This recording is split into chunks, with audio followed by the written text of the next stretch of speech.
It's time to feel the rage. Welcome to Film Rage, where we talk movies. Directors and actors beware, as you cannot hide from the rage. My name is Bryce, and I'm part of the Film Rage crew, which also includes Jim. Hey, Jim. Hey. And big news, guys. Film Rage is back at full strength today as the long-awaited return of the Murman has arrived. Hey there, Murray. Yo. So, with the introductions out of the way, let's rage on. Okay, so I don't normally say this, but COVID sucks, and I'm so happy that Murray's back that it takes a little bit of the sting out of COVID sucking so big. Well, yeah, I was trying to wait it out, but it's been 4 months and they still damn lockdown, so I gotta do something, right? Exactly. All right, well, we've got a thanks for supporting us to everybody that's been listening. If you love our podcast, please support us and join a growing Film Rage community by joining our membership at buymeacoffee.com/Film Rage YYC. All members get special episodes and content only for members, along with all members that sign up will get a special limited edition Film Rage merch item. If you cannot commit to a membership, you can still buy us a movie, hopefully it's terrible, and dare us to see the film. Join a huge list of people who have bought us a movie rental already. Thanks also to all the growing numbers of countries to find our podcast, including, but not limited to, in order of the number of downloads: the USA, Canada, Australia, the UK, Russia, New Zealand, France, Germany, Ireland, and Italy, plus so many more. Special shout out to our biggest state that follows us, which is Virginia, of all places. I do not know who in Virginia loves us so much, but we are officially adopting it as our favorite state. Go Who's? Or is it Yahoo? Virginia the Yahoo state? No, Virginia is for lovers, actually. Oh. Well, we love you, Virginia. And that's the slogan. Wahoo! Let's dance. We're dancing. Oh, yeah.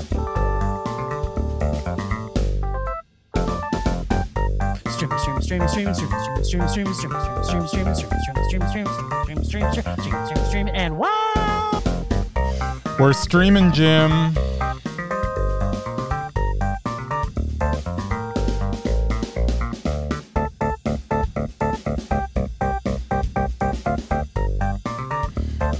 All right, so we are we're gonna start with a film that we saw on a platform known as Shudder. Dum dum dum dum. It is known as Zombie for Sale from 2019. Man, that's an old movie.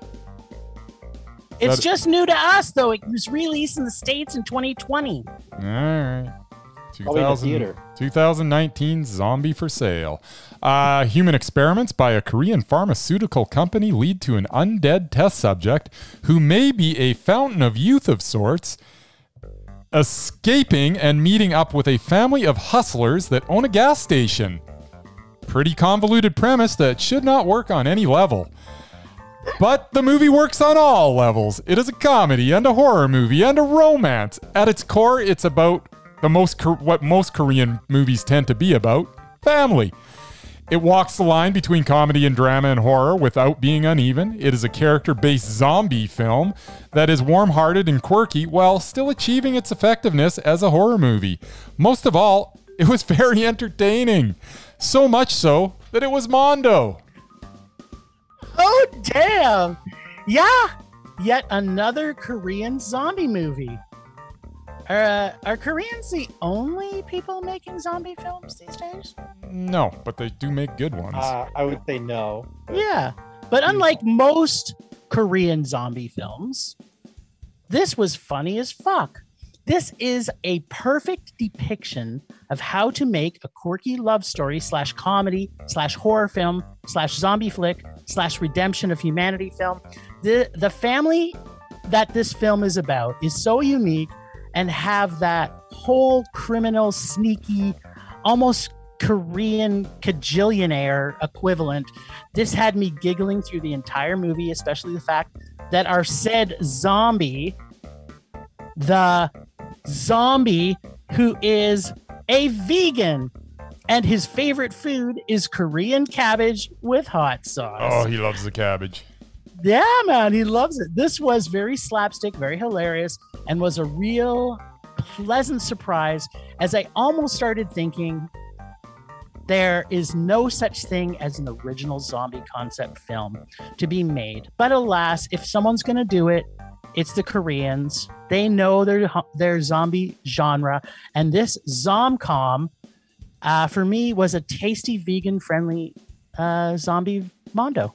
So, yeah, I absolutely love this. I'm glad we got to see it. And I'm glad, even more glad, that Murray's first time back in, seems like 7 years, in Tibet, he got to see it too. So Mur, what do you think about Zombie for Sale? Well, as usual, I could not disagree more with you guys. I thought the first half was pretty stupid. I didn't really laugh, and I thought he was like the lamest zombie ever. Yeah, it picked up a bit in the middle. Once they started actually, killing people, it was okay. But I don't know, the fact that they the zombie bites them and they get younger, that just seems dumb to me, but whatever. Yeah, it's definitely a meh. I wouldn't go rage, but it was okay. So are you saying that you're now a hardcore zombie fan, and the only zombie fan that you like, films that you like, is the ones that are filled with, hunger-driven cannibalistic rage?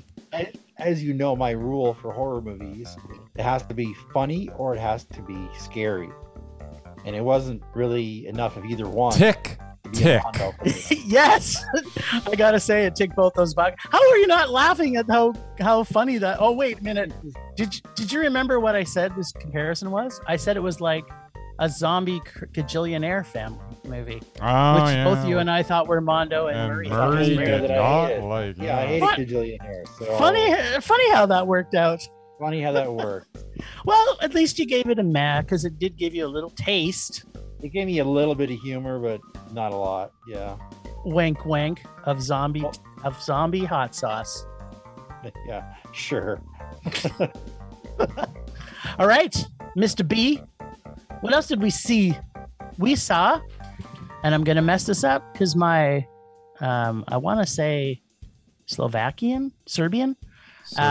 Quo Vadis Aida? Quo Vadis Aida. Oh, there you go. Vadis? Vadis. Vadis?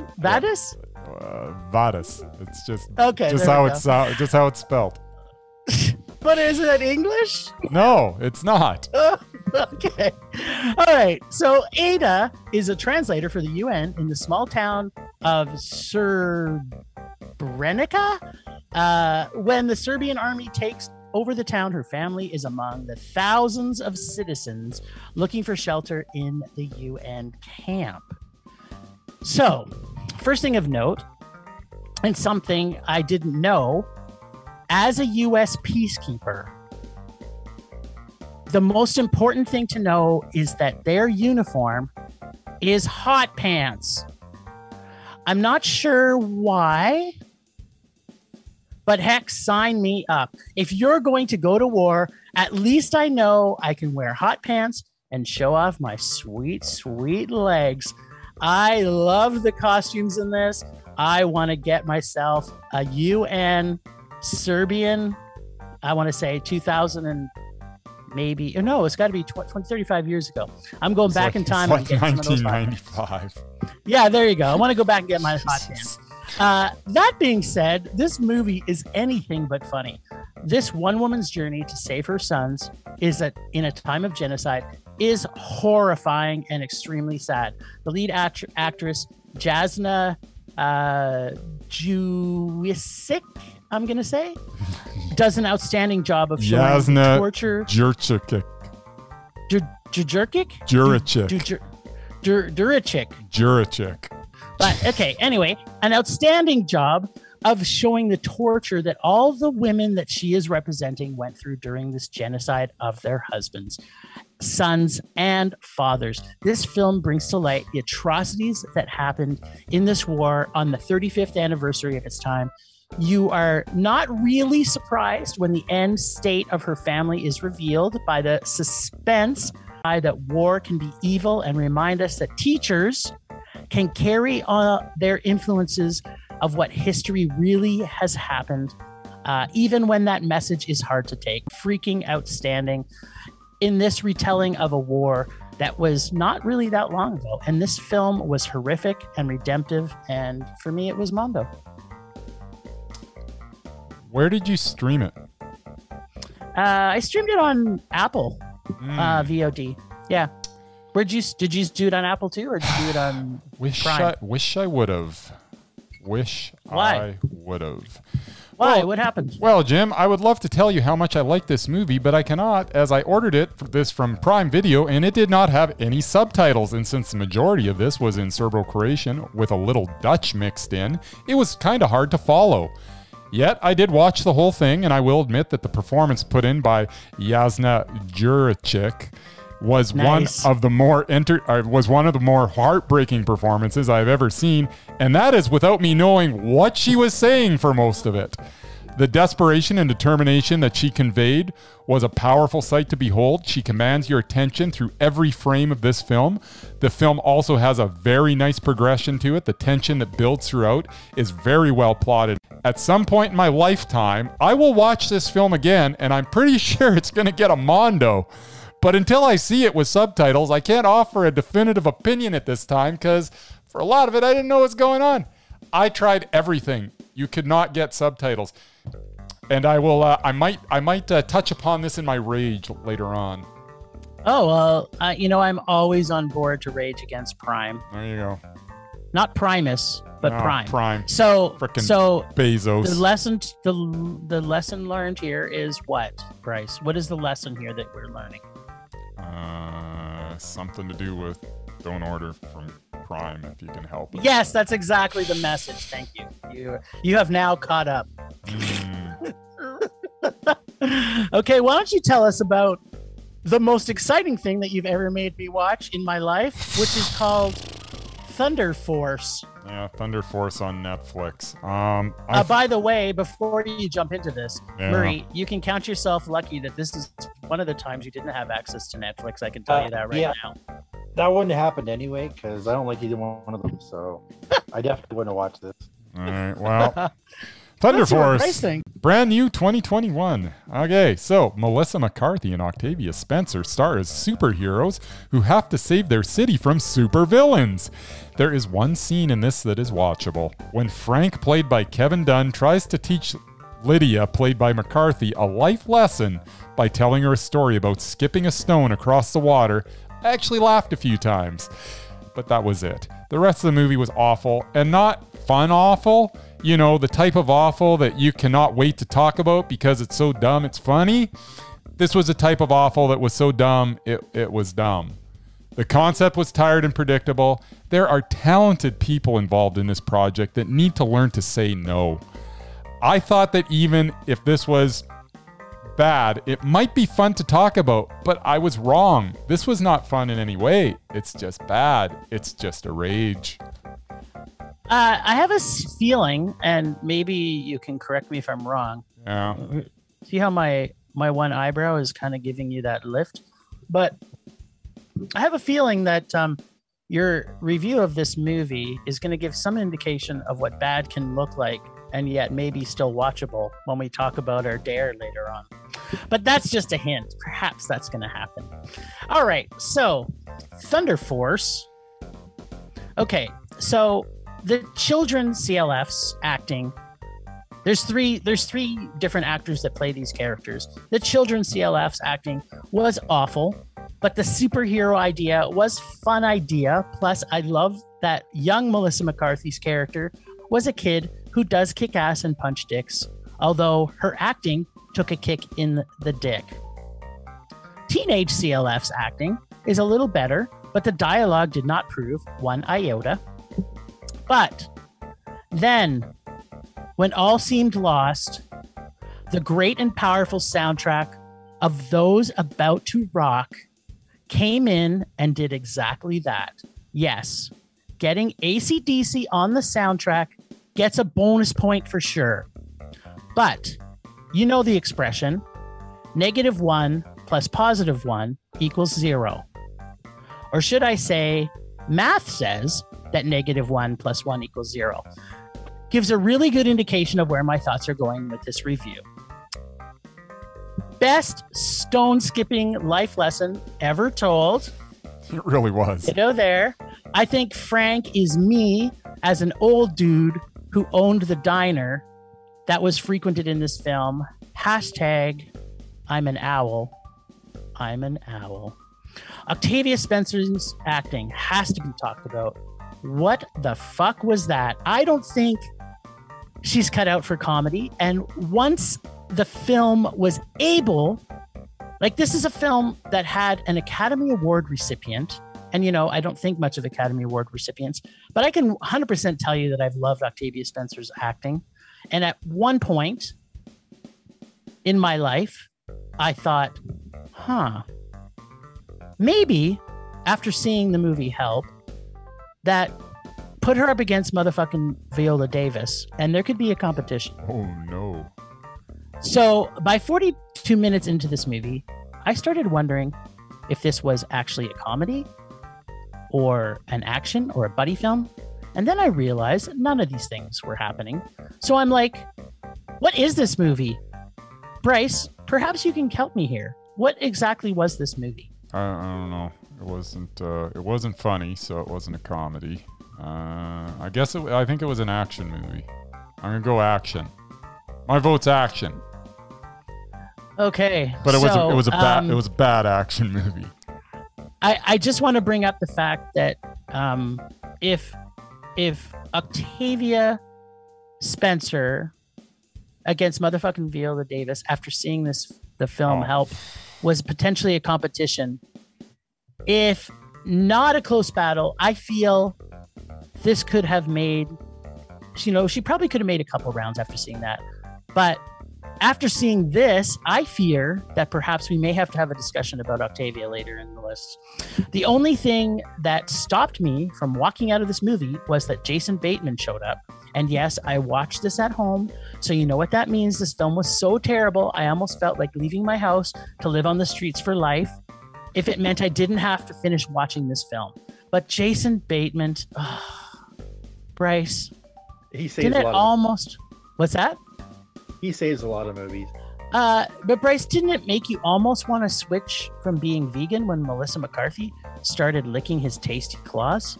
No. Okay, just checking. While watching this with my wife, she turned to me about an hour into the film and she says, "Did someone think this was funny?" And I said, "I don't know. I don't know, Bryce. I don't know. Who I ask, who would think this is funny?" So let's recap. An hour in, nothing was funny, nothing was interesting, nothing was good at all, except the skipping stone and the licking of Jason Bateman's claws. I'm thinking, did Bryce force us to, because we did not have enough rage in our podcast the last couple of weeks? Is this Sadat's fault? Can we now blame Sadat for making us watch an awesome movie instead of making us rage last week? I'm going to say partially, yes. Yep. The German sex party last week pushed our joy so high that now we have to pay for this for years off our lives by seeing this awful, terrible thing. I thought that Jason Bateman was the only thing in this movie that had any sort of redeeming qualities. So what I'm saying is an hour and 46 minutes of film that was terrible and 2 seconds of film that was probably pretty good. Plus AC/DC is great. It's not really related to this at all, but AC/DC rocks. And this movie sucked huge balls. It was terrible. There was one good line though. Yeah. I'm just buttering your knuckle. Yeah, this was quite I don't know possibly. Why you focused on that so much. I did not. Anyways, go ahead. It was sexual at the same time as disgusting and annoying. Was it? This was quite possibly the worst movie that has been produced or shown since the pandemic has begun. Wow. And I've seen Hubie Halloween, so that can tell you how bad this movie is. This gets a near close to 9 Lives level of rage for me. Yeah, it was really awful. And what I mean, you look at the cast: Bobby Cannavale and Kevin Dunn and Jason Bateman, and it's like, why are you guys looking at this script and saying, yeah, I got to be in that? Yeah, it's awful. Murray, don't ever watch this movie. You will cry because That will not be a problem. Okay, we're ticking boxes. That's a box that Murray's going to tick. All right. Well, let's not talk about that anymore.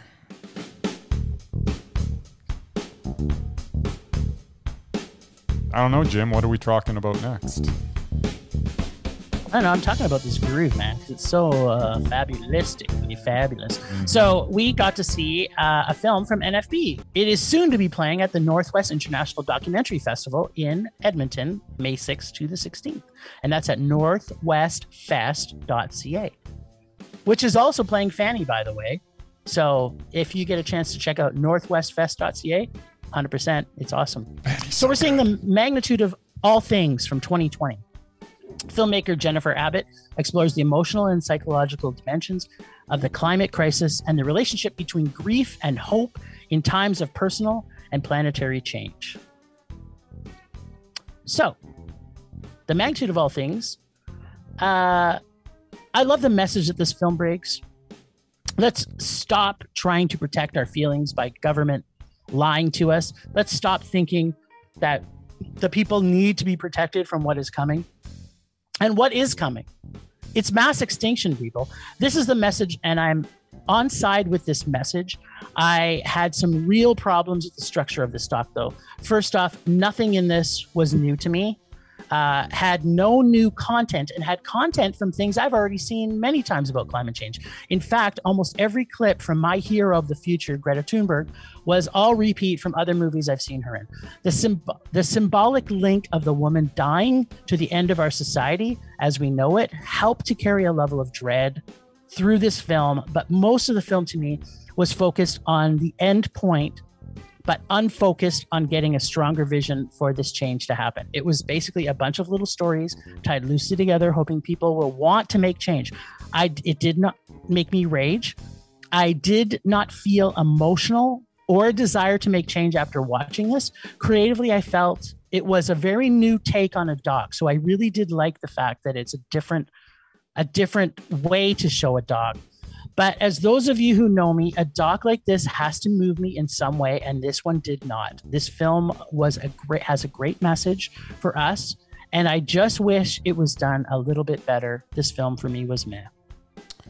Yeah, in trying to cover the environmental crisis in every corner of the planet, the documentary spreads itself pretty thin with the amount of ground this doc was trying to cover. I feel that it would have been better suited as like a docu-series, as it would have given each crisis a more complete presentation. Still, it's hard to be too negative about this film, as at its heart, as its heart is in the right place. Even though it perhaps tried to tackle too many issues in a short period of time, it did still present us with a lot to think about as it relates to our planet. But as you mentioned, a lot to think about that we've already been thinking about it because we saw it in other movies. The magnitude of all things was too much information to present in the length of a feature film. It was meh. All right. Well, we are so lucky because our returning merman has also seen this film. And Mur, what'd you think? Well, I actually agree with most of what you said. Like, what? Okay, what? Hold the phone. Stop, Bryce. Stop the music. Stop everything. Okay, can you just repeat that for our listeners just one more time? Well, yeah, strange as it may sound, I actually agree with most of what you said. Now, given I'm not a fan of documentaries, it's not really my niche. But yeah, I mean, they're saying the same things I've seen in countless other documentaries about the environment. Like Al Gore did way back in 2000 and something. I mean, it's the same information. The only thing they added to me was that Swedish girl. I mean, I didn't know much about her, but I mean, I like to hear her talk. But I mean, I could just watch a documentary on her, which you can. Same effect. And to me, I mean, yeah, they present a pretty bleak vision of the future, but they didn't really address what could be done about it. Like, they didn't present anything positive about the movie. It's like, oh, we're all doomed, so oh well. If they didn't say it at the end, they should have said, "This is what we need to do to solve the problem." But they didn't go there. And the woman with cancer, it's like, yeah, I feel bad for her and everything, but they didn't even use her. They used an actress. Like, it wasn't her. Like, it was a recreation or whatever of her. I'm like, well, why don't you just ask her? Dramatization? Like, yeah, maybe she's dead. Yeah. I don't know. Is she dead? Did anybody do any research? I thought it was her sister that died of cancer, not her. That was her sister. Anyway, I didn't get the connection. It didn't really click with me. You didn't feel the love. I mean, it was well shot and everything. It was the same old. So, yeah, it was a meh. All right, 3 mehs. 3 mehs. You know what? Have you got the button? No Let's waiting. hit the button. You ready for the button? I want the button. Are you sure you want the button? I kind of want the button. All right, you're gonna get Do you the know button. where the button is? Oh, I know where the button is. I've been pressing the button like for the 4 months that you haven't been around there, buddy.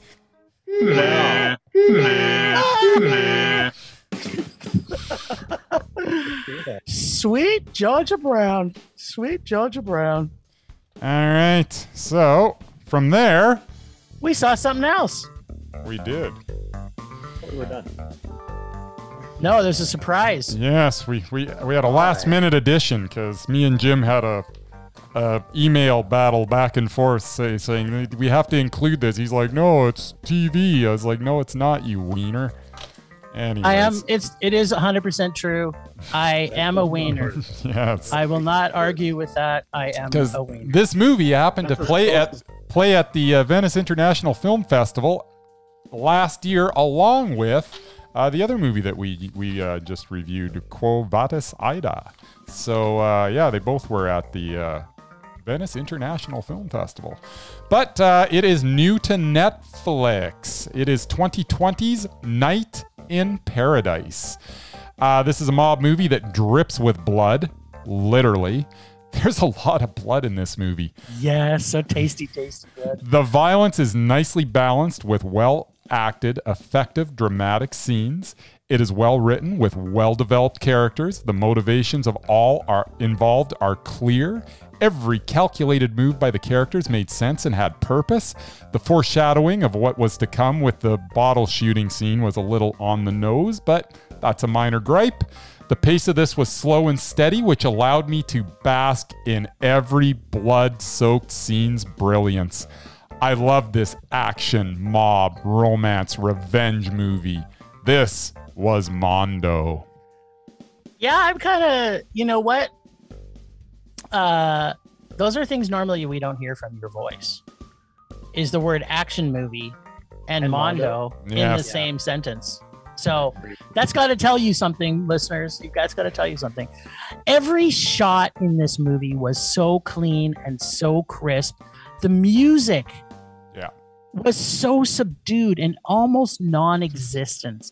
Just thickened the whole atmosphere of this film. So many tiny surprises in this film. I don't want to spoil any because I think everybody should see this movie.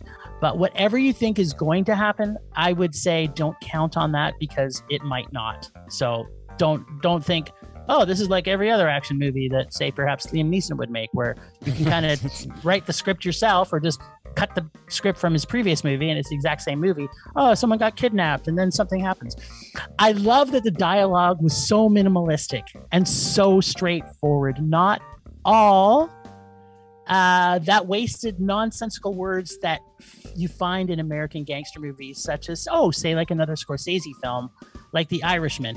Although this was over 2 hours long. It did not feel long or dragged out at all. Had a real Hong Kong action film feel throughout it, but the sensibilities of a Korean drama where the ties are pulled back to the actual family, or dare I say, a Korean John Wick drama.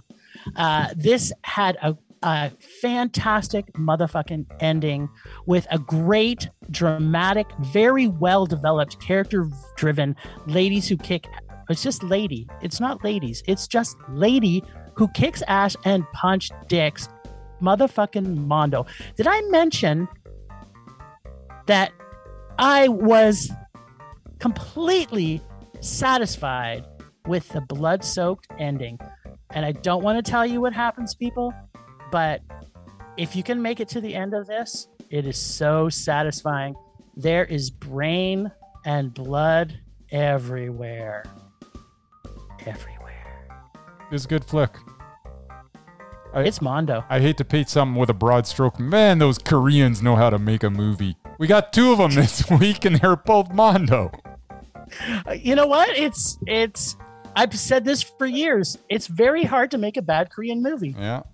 I don't know what's in the water over there, but man. Apparently it's delicious. Yes. And it creates wonderful filmmakers. Murray, take notes. Yeah, sure. All right, sir. So from there... Temperature rising. Vision blurring. Rage taking over.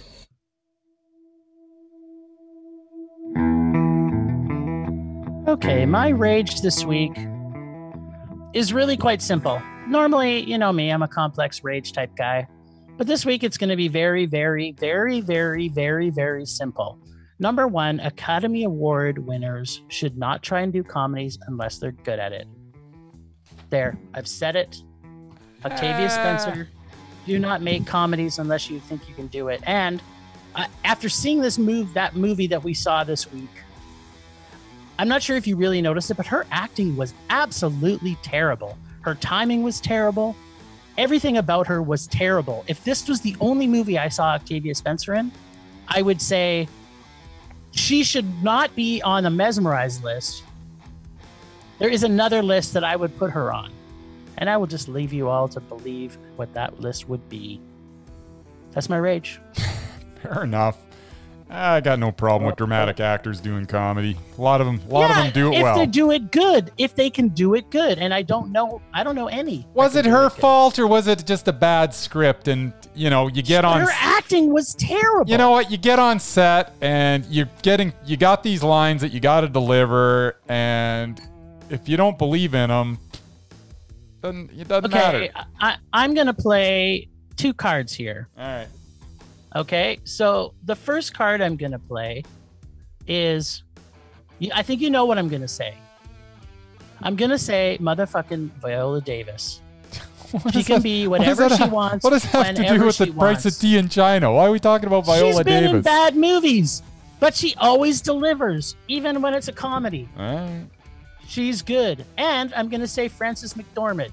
She's been in some terrible movies. And she's funny, and she's amazing. What's that? Yeah, she can do comedy. Yes. I've seen her do comedy. Exactly. Like, she's funny. Out and out comedy. Yeah. But because she's apparently mesmerizing. But Octavia Spencer, your days are numbered. Don't convince me. I never liked her. I'm jumping on that bandwagon, Murray. All right.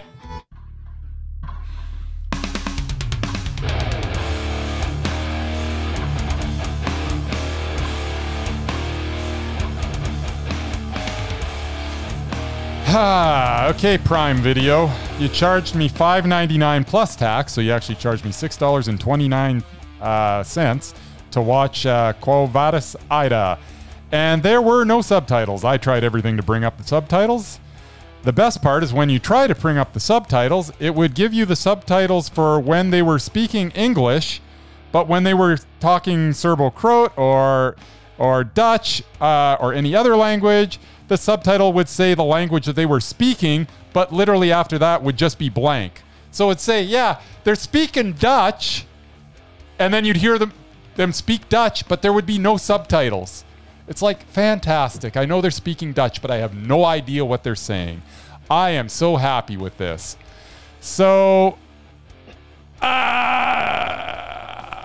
no subtitles, just frustration. That's my rage.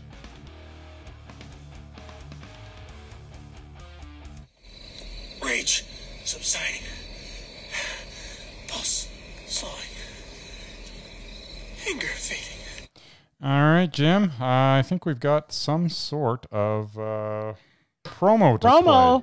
Yeah, Crime and Compulsions podcast. You ready? This is awesome, folks. Let's give it for our buddies, Crime and Compulsion.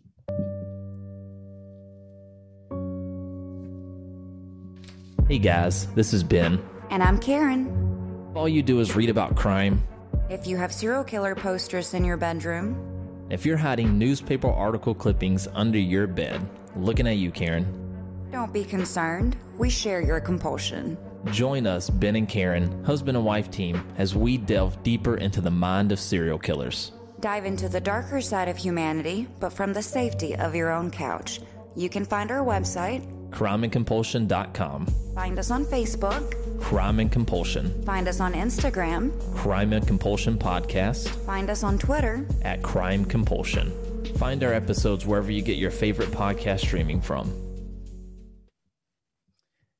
You know, I almost think that Bryce, with all his murder posters, probably might have some compulsions. I don't have any murder posters. What are you talking about? You're literally behind you. I can see someone being murdered. Oh no, it's just Jason X. He's totally misunderstood. He just wants his machete back. As soon He's your fine. buddy. He's your buddy. He's not Okay, my so people, buddy. we've been 4 months in the making. 4 solid months without a Murman Minute. And I can't go another minute without it. There we go. It's about time.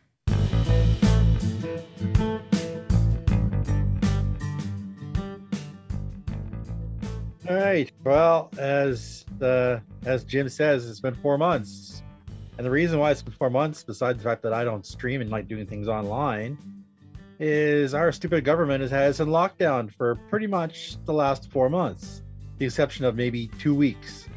In that time, movie theaters still aren't open, which pisses me off to no end. That is probably my number one grievance right now in the world, especially related to COVID, is why movie theaters are closed and restaurants and bars were open. But anyway, we won't get into that. Basically, because of that, there are movies that I've missed in the theater because I don't like streaming stuff and I don't have a million streaming services. So here are the movies that I would have liked to have seen in theaters and didn't get to. You said this was going to be a buzzkill, but this is actually it is. a Happy Murray moment. Well, no, because it's movies I didn't get to see. It pisses me off. But First it's one also is- positive for when we go back into movie theaters and then we can watch them together. Yeah, when's that going to be, Jim? I'm not really too helpful about that. Next year, maybe. First, 2022 maybe. Yeah, 2023. First one is Nomadland, which is probably going to win a bunch of Oscars. And yeah, you can probably see it online now, but I would like to see it in the theater. So, I mean, I don't know how good it might actually be. It was awesome. It's awesome. It's got Yeah, Frances Frances McDormand in it. Exactly. But it's like, I can't see it because it's not in the theater. Next up is Wonder Woman 1984, which, was a terrible movie. It was a horrible movie. And I still would have preferred to see it in a theater instead of having to pay $30 to watch it on my TV. What a bargain. $30, and it was a crappy movie. Hey, Murray, I need to ask though. Would you have given it a rage? No, I did enjoy some of the fight scenes, but it definitely I thought the villains were stupid. Rage. Both of Okay, them. so I hated it them was- both. You almost had the same ratings as Bryce. I was just trying to find another movie that you guys agree Well, you on. know me, I like my action movies, but it's like, the story was kind of dumb, and I hated both of the villains. So anyway, I had to pay $30 to watch it on my TV, and I don't have an 80-inch screen, so it's like, whatever. Next up, you guys are gonna love this. It's The Marksman. Yes, I know my love for old man Neeson movies is unnatural, but it also stars one of my favorite actresses from Vikings, Catherine Winnet. I would have seen it just for her. And action movies are just meant to be seen on a big screen. Like, I'm not going to rent it. That's just stupid. Agreed. Anyway, so I missed that one too. Next up is the recent one, Godzilla vs. Kong, which you guys both saw. I'm not a big fan of either monster, but how cool would this movie have been on IMAX? Like, now I'm going to have to shell another $30 to watch it on my TV at home. That probably ain't going to happen. Then we have one you might be surprised by. French Exit actually stars my all-time favorite crush, Michelle Pfeiffer, who may actually win an Oscar for this. And yeah, I don't even know if it's even available online, but it's like, I would like to have seen that too. And finally, we have Zack Snyder's Justice League. It was a huge improvement over Joss Whedon's version. And I used to like Joss Whedon. And it deserved a big screen release. But because of COVID, it wasn't going to happen. So we had to be satisfied to watch it on our screens. And it's like, yeah, it's 4 hours long, but I would like to see it in a big theater. It was just freaking awesome. And I feel cheated. So was that a Mondo, just so I can double check? Absolute Mondo. Okay, so I've loved Superman since I was like 4 years old. I've loved pretty much every Superman movie out there, and this was the best version I've seen in a long time. So just so you know, all three of us gave it a Mondo, Murray. I know, that's kind of scary, but... So you now cannot say you completely disagree with Bryce and I all the time. Well, because this is the kind of movie I like. This is not the kind of movie he usually likes. So... I know, or yeah, I get it. And anyway. Bryce, have you got Krampus happening today, or what's happening over there? With Krampus. It's all good. You know when he gets leg cramps. No. Oh. I just noticed that I didn't have the lists on our... I'm loading the lists onto our board here. I don't know why you're interrupting Murray for this. Murray's was done, so that's why. Yeah, I just thought thought our people on our YouTube channel will be happy to see some crotch shots of Bryce as he's adjusting some stuff. All right, so that's it. Yep, that was it. Yeah, it was a good list, Murray, and I want to see all those movies in the theater. Okay. In 2023. Yep, hopefully. Yeah. All righty then. So, I'm assuming my little buddy Bryce didn't get a chance to add anybody to the list. No. But good old Jimbo here has saved the day again. That's right. I have a repulsive. Mm-hmm. And I may have a mesmerized. But I just need to bring up that Octavia Spencer had the opportunity, and perhaps now that Murray's back, she would never have an opportunity to be mesmerized. But after seeing her in that movie, and pulling the David Caruso card that Bryce played back years ago. What? When he said, what was that movie that Dave Caruso made that is so terrible that... You're thinking of Kevin Spacey. Yes, but David Caruso was also in it. Was he? I don't remember. Yeah, I think he was, actually, now that you mention it. I think he was the main actor in it. No, yeah, he was. Yeah, well, that's I had blocked the movie out of the Life of David Gale. Yes, I'm pretty sure. Which is like the worst movie ever made. Yeah. Okay, so actually, I don't see him in it, but maybe he wasn't in it. I don't know. Well, I just kind of assumed that he was, because. Where is this going? You're just like off on this weird tangent that makes no sense. Well, I'm basically saying Octavia Spencer is now in that same list that, as much as we've seen a lot of good things from, I want to say a child molester maybe, with Kevin Spacey, Octavia Spencer now has no chance of ever being mesmerizing after making that movie. I'm sorry. I don't care. She wasn't mesmerizing to begin with for me, so I liked her. Well, now she's even less. Now she's even less. Don't get me wrong. I like Octavia Spencer, but, Okay, so I am putting forward that I mentioned earlier that I thought he was in that terrible movie, but I'm mixing that movie up with the movie Jade, which had David Caruso. Which is totally... So like, I am putting... You had me convinced that David Caruso was in The Life of David Gale, which I'm like, maybe. I don't know. I don't remember. Well, you're making me look like a fool, Jim. They both came out kind of the same time. It was The Life of David Gale and Jade was around the same time. And that movie was also terrible. But I'm putting David Caruso on the repulsive list. Nah, he's not repulsive. This isn't even a conversation. No, he's not. He's awful. I like David Caruso. Really? Yeah, he's all right. He's okay in CSI in Miami. What's that? Is he? It's TV. It's the only thing I ever liked him in.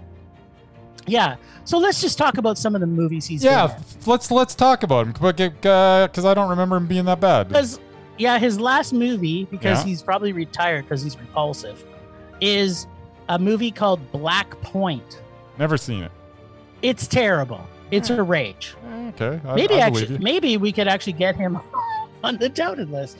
Then he did a movie called Session 9. Session 9 was okay. It was a meh. It wasn't a Mondo. No, it wasn't a Mondo. I liked it, though. It was all right. It was worth watching. Then he was in a movie called Proof of Life, which was a meh. Yeah, it was all right. Well, there you go. You got back-to-back mess, so you can't be on the doted list.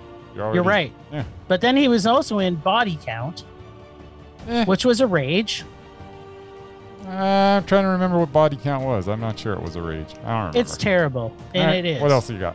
And then he was in Cold Around the Heart. Cold Around the Heart. Which was also a rage. Didn't see it. And then he was in Jade, which was a super duper Jade was bad.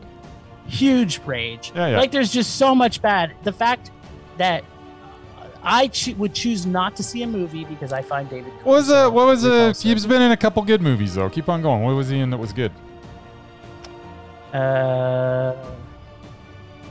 Kiss of Death. I don't know if that was any good. It was all right. Wasn't terrible.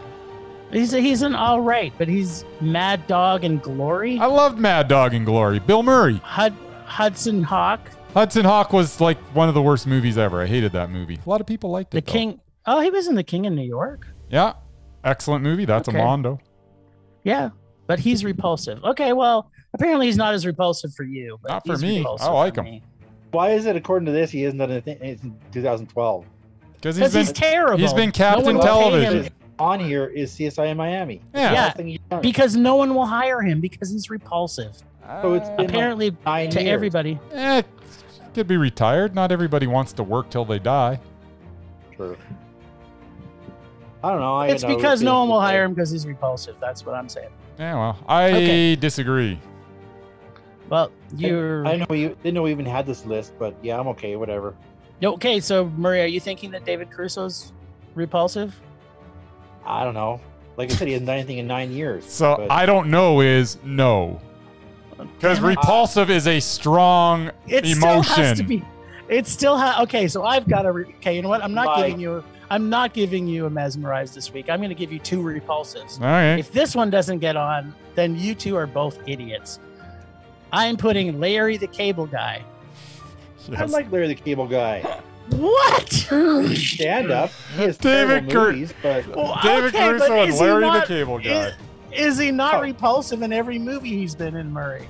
Larry the Cable Guy is absolutely repulsive beyond maybe anyone. He is awful. Yeah, I just can't go there. Like, I don't hate him. I mean, I'm sure he was good in Cars, but that's an animated movie. Right? Yeah, but it's an animated, doesn't count. So should have brought him up last week, Jim. We could have got him on the repulsive list. Okay, so Murray, let me tell you what the meaning of repulsive is.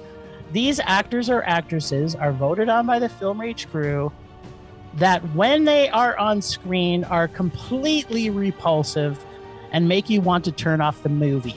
Not his stand-up, because he may be funny in stand-up, but when he's in a movie and not see it at all the time. Basically, we are repulsed by them, and that whenever they are on the screen, they are repulsive. If Murray's not repulsed by his stand-up, he's not repulsed by him in any movies, because his stand-up is repulsive.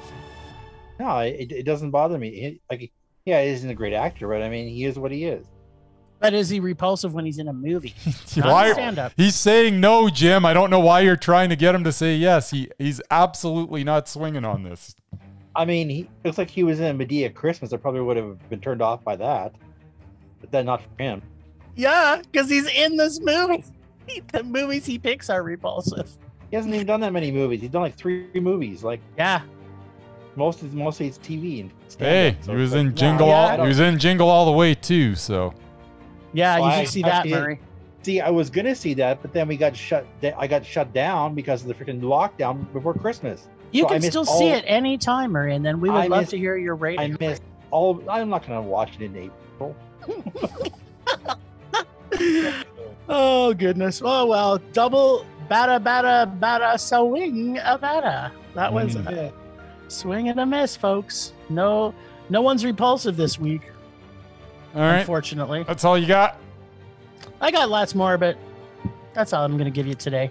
That's a... You two are, if anybody's repulsive this week, it's you two. Hey. I see.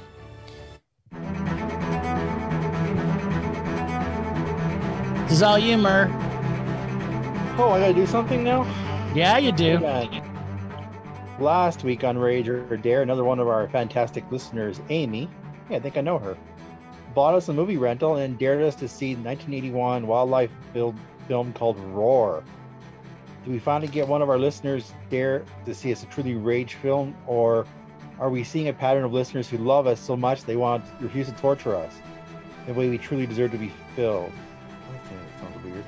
This week we have another amazing listener who will dare us to hopefully see a truly deplorable film.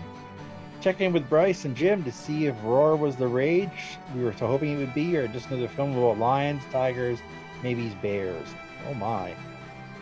Bryce, tell me, do you like the Roar? Once again, I feel as though we need to explain to our listeners that when you dare us to see a movie, it is because you feel that we will absolutely despise it. I am not sure how anyone could feel that the madness that is Roar could be despised by anyone.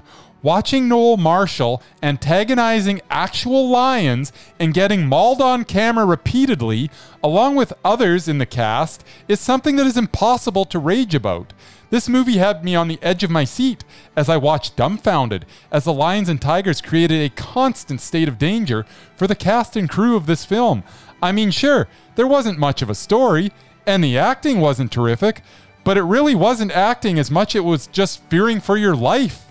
I mean, these were wild animals. This cast was acting alongside. It was crazy. Dare I say it, but I think this was Mondo. What? This was Mondo. This is like nothing I've ever seen. It was great. Ugh. Bryce. Okay, well, I feel your pain about us not getting enough rage. I will 100% give you that. There's no rage here. Zero. Okay, well, if this is what we're going to get every week, we got to change the name of this segment. To not rage or dare, it should be called Joy or Dare? I should just be called This Movie's Something I Want You to See. You're probably not going to rage about it.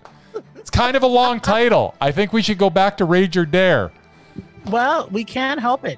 If our listeners love us and don't want us to be pained, I can't help that. They love us. What can I say? Okay, so let me tell you what I thought. We got it. Roar. Okay, go ahead, and then we'll talk after. Okay, so Roar with Tippi Hedren from 1981/2015 re-release on iTunes, which I paid money for. Okay, first off, what the fuck was this movie? This was probably the stupidest film I have ever seen in my life. My mouth was aghast the entire movie as I was trying to figure out what the fuck this plot was. I kind of had a feeling that maybe Tippi Hedren and family were trying to reimagine The Gods Must Be Crazy, but with lions, tigers, and bears. Oh my. There's no bears. Stop saying bears. Excuse me. And by bears, I mean hairy, beastly men. Yeah, they were 100% bears in this movie. This movie, I can kind of see why Amy said we should see it, because it is really one of the worst movies I have ever seen. Oh no. But it's almost like watching a train wreck, or better yet, a large cat wreck. This is almost exactly what would be done if you had to make a terrible movie / documentary. Terrible edits, bad continuity, awful acting, no story, no plot, nonsense film. Didn't need it.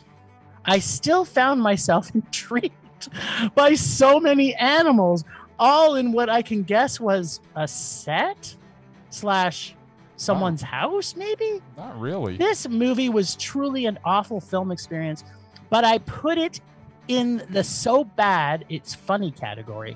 And although this truly deserves to be a solid rage, I am giving it a very low meh for the near-death experience at the beginning of this film, plus the sheer horror of this entire experience. I really kind of felt like an extended scene from the movie Faces of Death.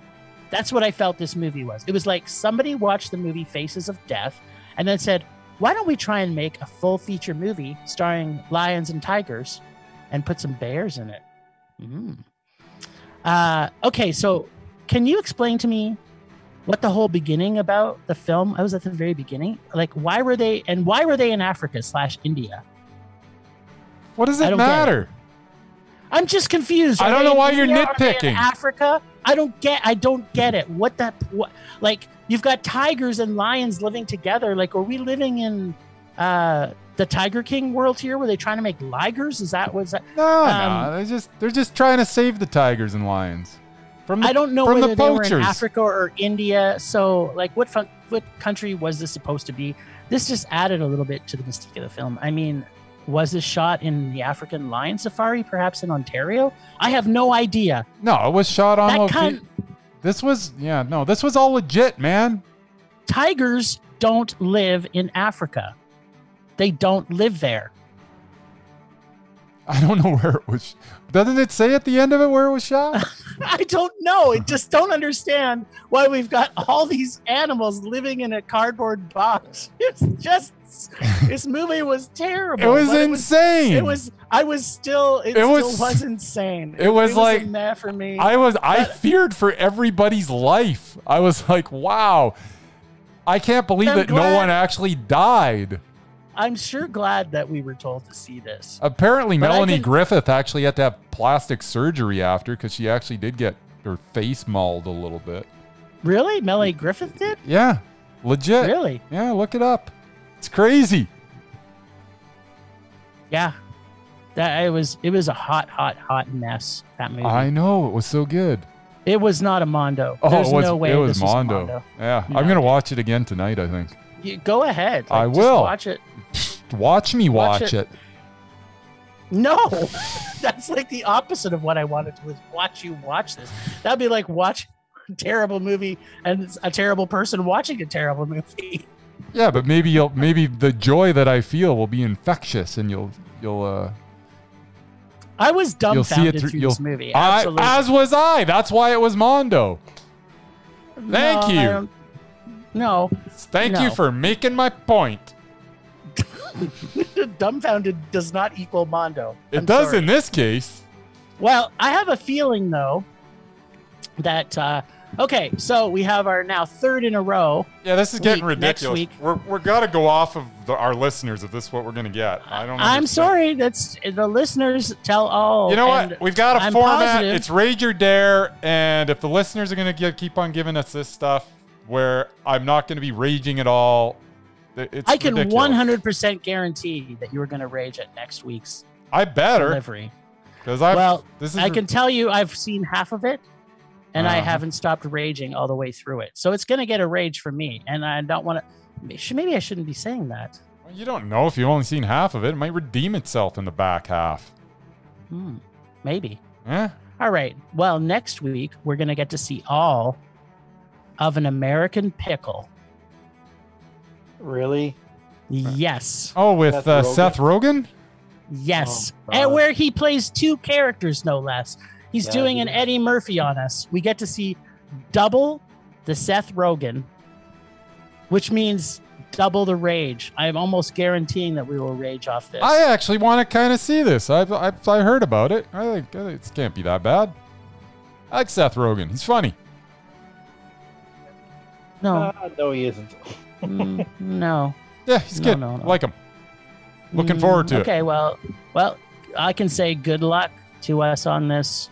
I really feel that Brenda nailed it with she dared us to see An American Pickle. I hope you're right, because this segment's getting out of hand. It's like week after week with movies that I actually, after I finish watching them, I'm going, man, I can't wait to watch that again. That is not what this segment's supposed to be. Yeah, but it's doing its point because no, guess it's what? not. How is it doing its point? You're making me rage now. Exactly. This is exactly my point. You have no point. Points at the top of your head. Do you want to add? Would you like to add one more thing about American Pickle? Well, I wouldn't say when I did have Crave, I don't anymore. I would never have watched it anyway because I don't really think Seth Rogen's very funny. I mean, only thing I like about him is that he's Canadian. But that's about it. And I didn't. I mean, as much as I don't like James Franco, I actually didn't mind Pineapple Express. But Pineapple Express was awesome. That's about it for him. But yeah, don't you worry, Bryce. I got a whole bag of rage queued up for you guys. Good. Yeah, Let's get back to the regular format because, man, we have 2 weeks left of darers unless we get an onslaught of people daring us to see a movie. So yeah, well, I think we need to start rotating it then. This doing it week after week is insane because it's not working. Too much joy. I'm not feeling any rage. If you keep making me watch Melissa McCarthy movies, then there's guaranteed to be rage on our podcast. Yeah, see, that I agree with you there. Well, that was the point. I knew it was going to be awful. I thought it was going to be laughably awful, not just awful, but what can you do? Thank you, Sadat. That is all you, by the way. Right. Well, this was like the best reunion show of all time. Thanks, Ragers, for listening.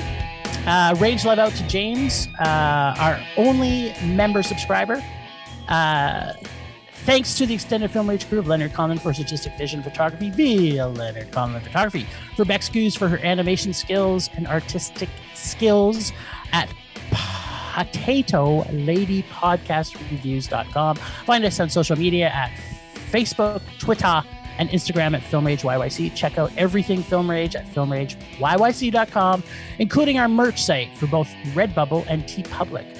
See what we look like on our YouTube channel by searching Film Rage Podcast. We're always wanting to make this a raging blast for all listeners. So please comment often everywhere you feel, including Film Rage, Calgary at gmail.com, Podchaser, Apple Podcast. Dare us to see terrible movies to fuel our rage, and most importantly, Bryce's rage. But no matter what you do, please make us rage. Please. That's it for this week.